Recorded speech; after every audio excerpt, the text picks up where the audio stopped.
Hey guys, so today I went to my local library's book sale and I got 2 big bags of books. They were having a $10 bag sale, and so if you filled a paper bag with however many books you could fit into it, you only paid like $10. So I didn't know that going in. I thought like, okay, I'll go in and like buy like maybe $10 to $20 worth of books and I'll get like, 5 to 10 books, that was my assumption. But then I walked in and I noticed that they were having the $10 bag sale. So yeah, which was good, because I found so many Star Trek books. I'm so excited to show you guys all of these. I think first I'm going to start with the non-Star Trek books. So these are just like random books that I picked up. So one of the first ones is Not My Father's Son. It's a memoir by Alan Cumming. I love this actor, so I'm really looking forward to reading this. Yeah, I don't know what else to say about it other than like it's very dirty. I guess I could read the synopsis. So it says, the blurb on the back. It says, everything we liked or wanted or felt joy in had to be hidden or suppressed. I'm sad to say this method works. If you don't give as much credence or value or whatever it is that you love, it hurts less when it is inevitably taken away from you. I had to pretend I had no joy. It will come as a shock to people who know me now, but being able to express joy was something it took me a long time to be confident enough to do. I've certainly made up for it since, and for this I am proud and grateful. It sounds awesome. Like I said, I love Alan Cumming. I think probably the first movie I ever saw him in as a kid was if it wasn't Spy Kids, then it was X-Men. I'm not really sure which one came out first.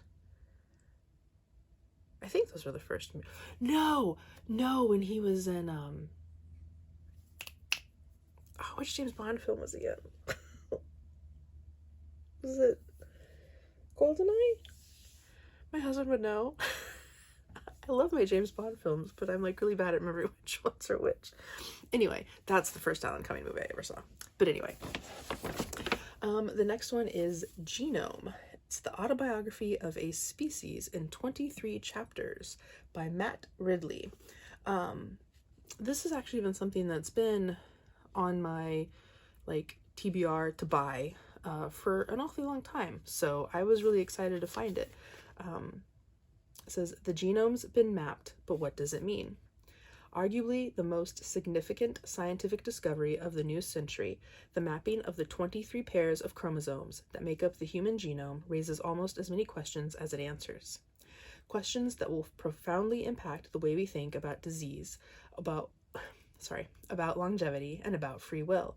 Questions that will affect the rest of your life. Genome offers extraordinary insight into the ramifications of this incredible breakthrough. By picking one newly discovered gene from each pair of chromosomes and telling its story, Matt Ridley recounts the history of our species and its ancestors from the dawn of life to the brink of future medicine. He probes the scientific, philosophical, and moral issues arising as a result of the mapping of the genome, and will help you understand what this scientific milestone means for you, for your children, and for humankind. So yeah, very excited to find this one. So looking forward to that one. This one was a random find. Only Human by Sylvain Neuvel, author of Sleeping Giants. I have not read anything by this author, but the cover grabbed me, which it looks like it's like a double cover, but it's library bound, so normally I keep them like this, but I am very curious to see what that is all about. So I might actually end up doing maybe excavating this, maybe taking an archival dive into that one.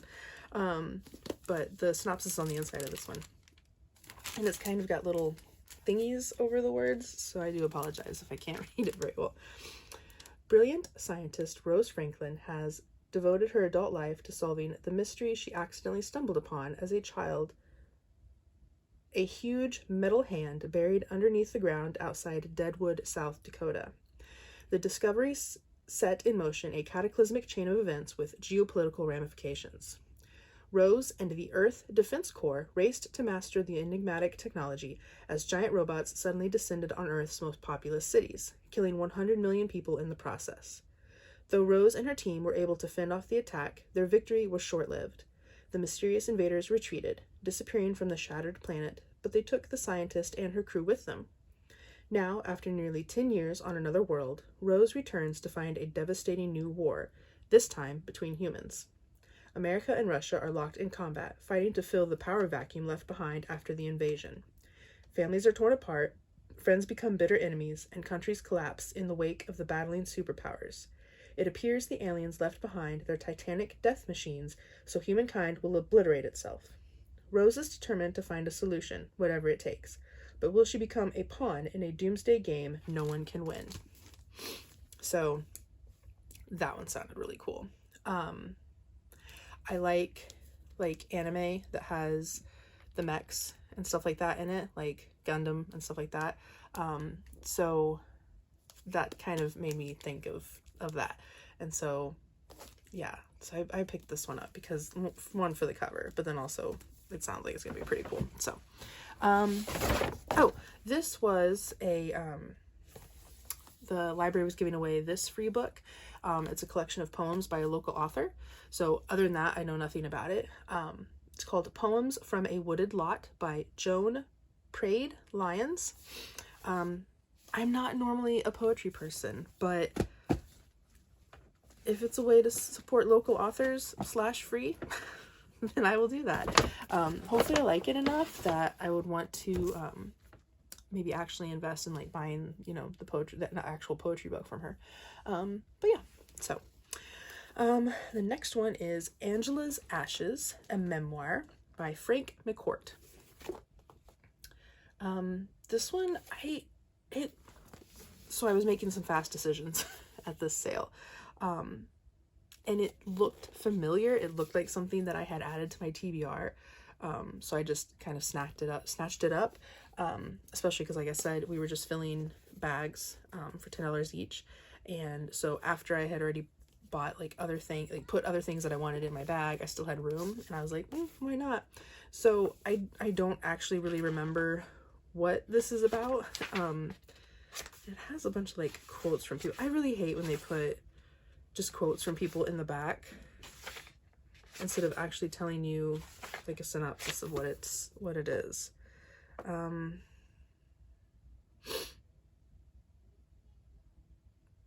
I guess I'll just read some of the quotes because it doesn't have like a synopsis thing. It's just praise for whatever. Okay. Every once in a while, a lucky reader comes across a book that makes an indelible impression, a book you immediately want to share with everyone around you. Frank McCourt's life and his searing telling of it reveals all we need to know about being human. A classic modern memoir, stunning. A splendid memoir, both funny and forgiving. A monument to the self-perpetuating power of the human spirit, an accomplished, authoritative, and shimmering example of the memoirist's art. A spellbinding memoir of childhood that swerves flawlessly between aching sadness and desperate humor, a work of lasting beauty. That doesn't tell me a lot, other than a lot of people enjoyed it. So, but anyway, like I said, it looked either I've seen it on other people's things and have said like, that might be interesting, or it is on my TBR. I haven't checked, so we'll find out. The next one I found was John Adams' Party of One by James Grant, and depending on the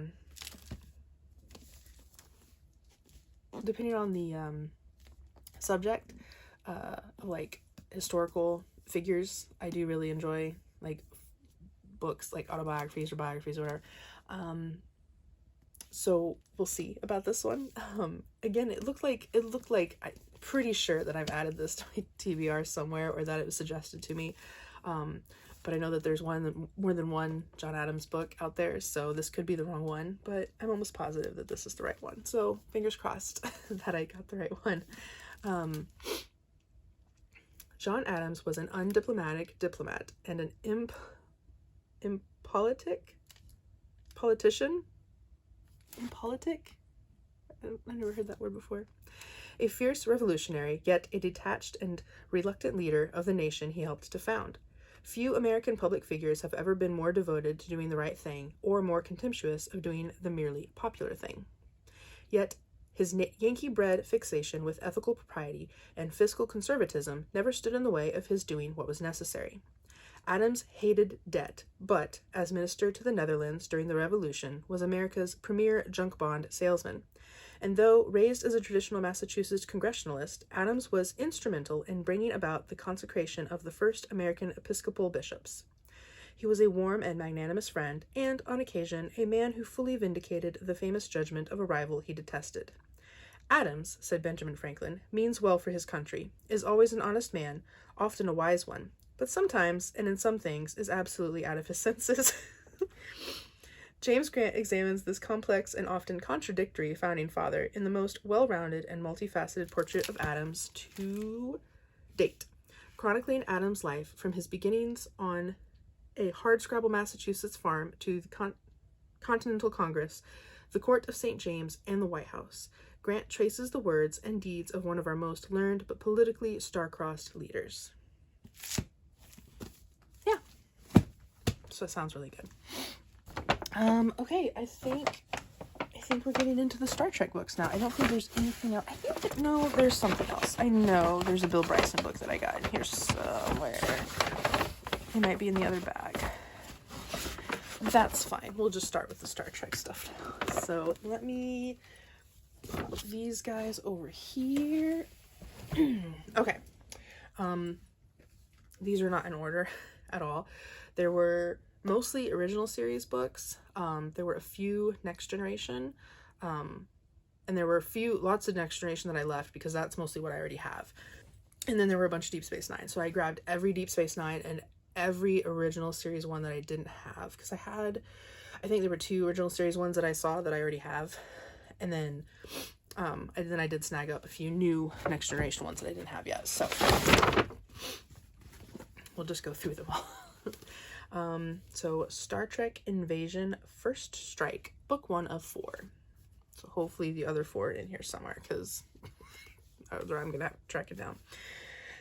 So we have the amazing Kirk and Spock on the front cover. Spock is my favorite character from the original series.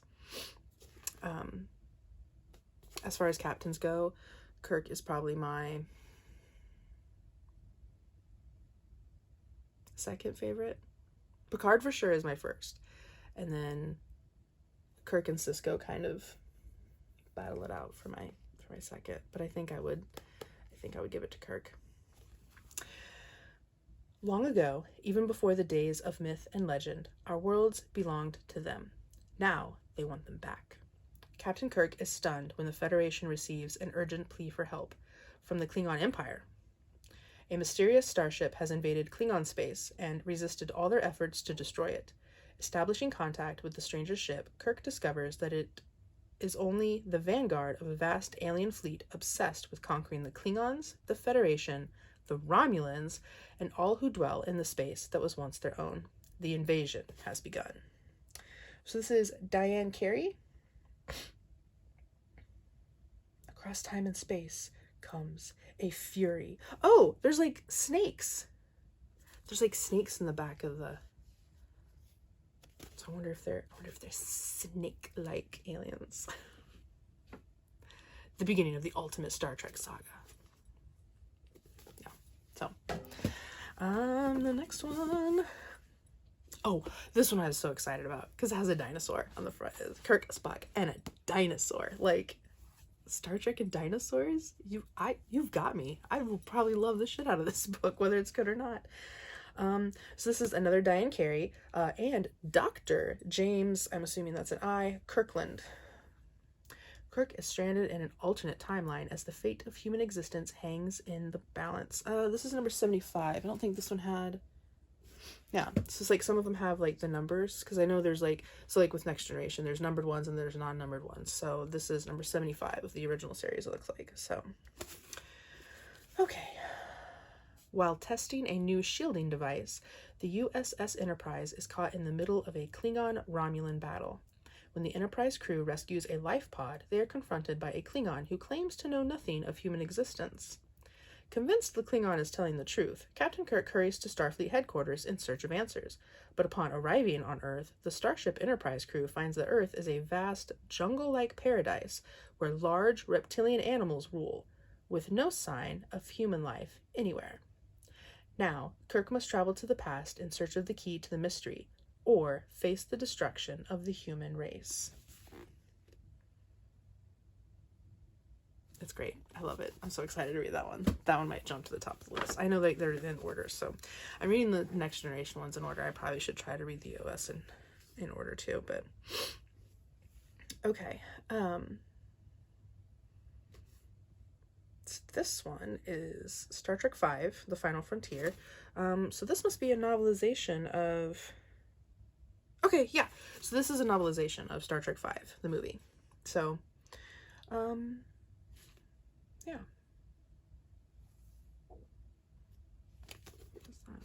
Oh. Oh, I love this. I love artifacts. This is cool. Chapters Bookshop at Pyramid Place in College Park. Featuring Pooh Corner children's books. Love it.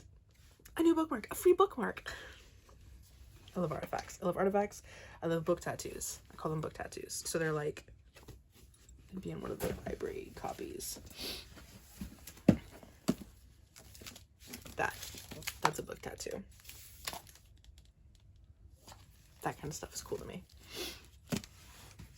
Oh, that was another thing. I expected the library sale to have like only like old library books, but a lot of them were like, clearly the Star Trek ones are not library copies. They're just like random Star Trek books.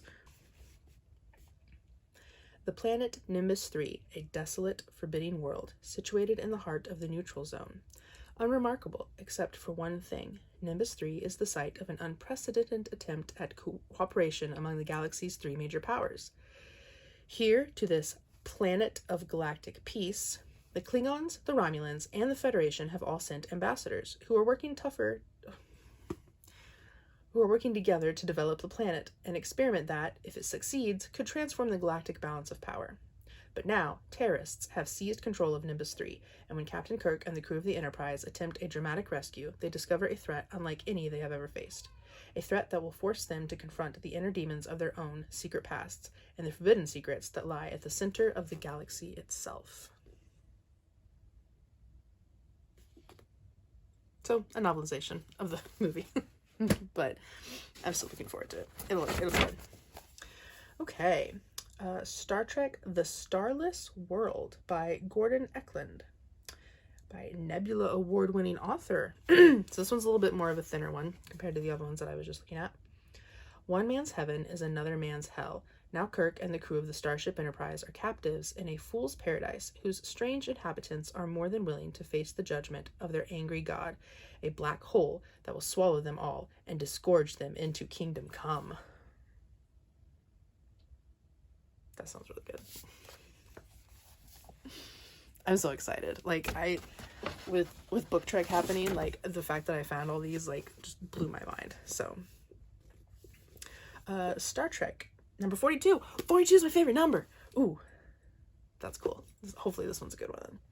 Star Trek Memory Prime, the new novel by Gar and Judith Reeves Stevens. Gar is such a cool name. I read Apprentice Mage, I think is the name of the book. It's like a two-part, it's a duology, and Gar was the name of the prince, and Gar is a fish. Gar is a species of fish, and they're one of my favorite fish.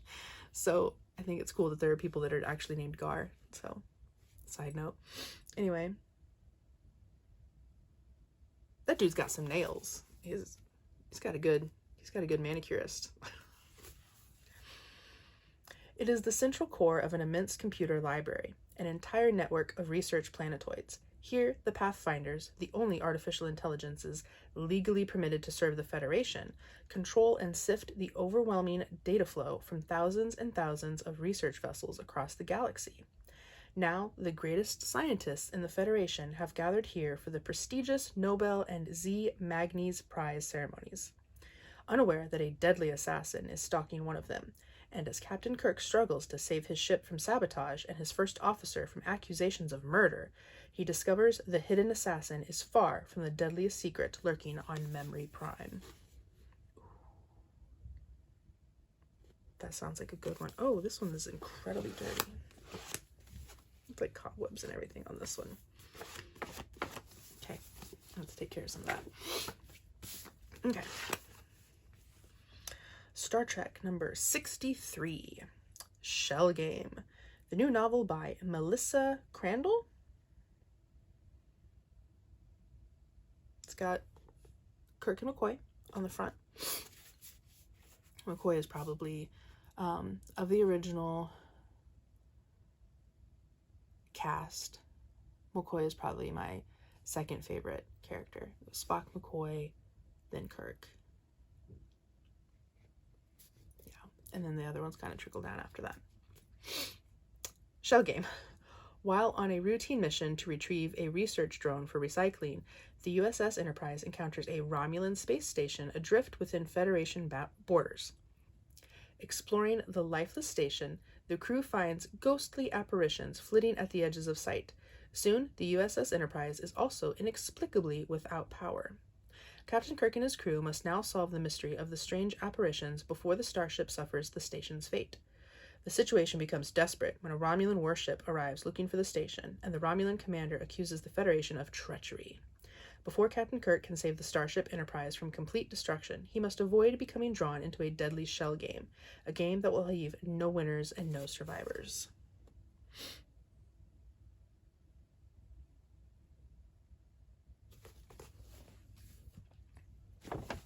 They all sound good. I just like them other than... Sorry, that's probably really loud. Oh, okay. So this is one of the ones I wasn't 100% sure that I had this one. I'm almost positive I do, but when in doubt, buy the book. So this one's number 28 in the Star Trek The Next Generation one. Here There Be Dragons. Data is my absolute number one favorite Star Trek character ever out of all of them. I am in love with Data. So, my husband knows. It's fine. He doesn't feel threatened at all. But yeah, Data is my all-time favorite. Riker's pretty cool. Riker would be top 10 at least favorite characters of all Star Trek. But anyway, I don't know where he ranks in there, but somewhere in the top 10. I'll do that someday. I'll rank all my favorite. Anyway, when Captain Jean-Luc Picard and the crew of the USS Enterprise receive news of a human planet hidden in the center of an immense stellar cloud, they immediately investigate. Penetrating the cloud, the starship crew is shocked to discover a world of knights and serfs lifted right out of Earth's Middle Ages. Ruthlessly exploiting the planet is a ring of interstellar trophy hunters, preying on the immense native dragon lizards, 20 feet tall and armored like tanks. Beaming down, an away team soon becomes embroiled in a web of intrigue and murder. Taken prisoner, Picard, Riker, Data, and Ro must somehow escape and stop the hunters, or face destruction from the hunters' ancient weapon, based on an advanced technology capable of utterly annihilating the Starship Enterprise. Ro is one of my least favorite characters, so the fact that she's in there, we'll see. We'll see if I like that one. But it's got dragons in it, so that's pretty cool. Okay. So back to the original series. Star Trek Dwellers in the Crucible, a novel by Margaret Wonder Bonanno. Did I tell you guys who wrote this one? I'm sorry. John Peel. I might have already said that. So we have oldish looking Spock, oldish looking Kirk, and then some sexy girls that are in some sackcloth dresses, I guess. Let's see what this is about. Warranters of Peace, the Federation's daring experiment to prevent war among its members. Each warranter, man or woman, is hostage for the government of his native world and is instantly killed if that world breaks the peace. That does not sound like a pleasant position to be in. Now, Romulans have kidnapped 6 warranters to foment political chaos and then civil war within the Federation. Captain Kirk must send Sulu to infiltrate Romulan territory, find the hostages, and bring them back alive before the Federation self-destructs. So that's interesting. It sounds like Sulu is the one that's doing most of the, but he's not on the cover at all. In fact, I don't think I've really seen Sulu on any of the covers. That's a little odd. I feel like there's an explanation there somewhere, but we'll see. Maybe I'll dig deeper and I'll find somewhere. I literally just snatched up every Star Trek book that I could find, so some of them I looked at more closely than others, so maybe I have one and I just didn't see it. Uh-oh. There's a red shirt. Star Trek Bloodthirst, the novel by J.M. Dillard. So we've got a very big face of Kirk, and then McCoy, and a questionable red shirt. I don't know whether he's going to make it or not. Place your bets now. A Class 1 medical emergency summons the Enterprise to the Federation outpost Tanis. There, a grisly surprise awaits them. 2 of the lab's 3 researchers are dead, their bodies almost entirely drained of blood. There are no clues, no records of their research, no remnants of their work. There is only the outpost's sole survivor, Dr. Jeffrey Adams, a man with a secret that will rock the very foundations of Starfleet, and a terrible, all-consuming hunger that will bring death to the crew of the Starship Enterprise. Is he a vampire? Creepy. It does say bloodthirst, so maybe he's a vampire. Space vampires. All right. Ooh, Deep Space Nine. Proud Helios. Deep Space Nine versus Interstellar Pirates. Ooh. By Melissa Scott. Okay. The free flow of traffic to the Gamma Quadrant is vital to the recovery and survival of the planet Bajor, and to Federation interests as well. When a mysterious cloaked ship begins raiding wormhole shipping, cleaning out holds, and killing entire crews, Commander Benjamin Sisko of Deep Space Nine acts at once to stop the menace. Commander Sisko has unexpected aid. The cloaked vessel has been striking Cardassian ships as well, and the Cardassian commander, Gul Dukat, intends to destroy the ship at all costs. Their unlikely alliance works well, until 2 of Sisko's crewmen are captured by the raiders. Gul Dukat will stop at nothing to gain his victory. Now, Sisko must locate the Predator ship, hold off the Cardassians long enough to rescue his people, and prevent an interstellar war. When I was younger, I didn't like Deep Space Nine. And when I got older, after I'd moved out of the house, I was watching it over again, and I was like, okay, this show kicks ass. Like, I don't know why I didn't like it at first. I don't know if I was like too young to like get the like inner workings of like all the characters and stuff, but big fan now. Still not my favorite. Next Generation is still my favorite, but Deep Space Nine is up there. Star Trek Battle Stations. A novel by Diane Carey again. So this looks kind of interesting. This is like, so there's like Spock, and then what looks to be a human woman, and then a male Vulcan, and then I might be reading too much into it, but there's a little something going on, possibly. And then there's like an old like Clipper type ship in the back. Interesting. I wonder what this one's about. Back on Earth, enjoying a well-deserved shore leave, Captain Kirk is rudely accosted by a trio of Starfleet security guards. It seems he is wanted for questioning in connection with the theft of Transwarp, the Federation's newest, most advanced propulsion system.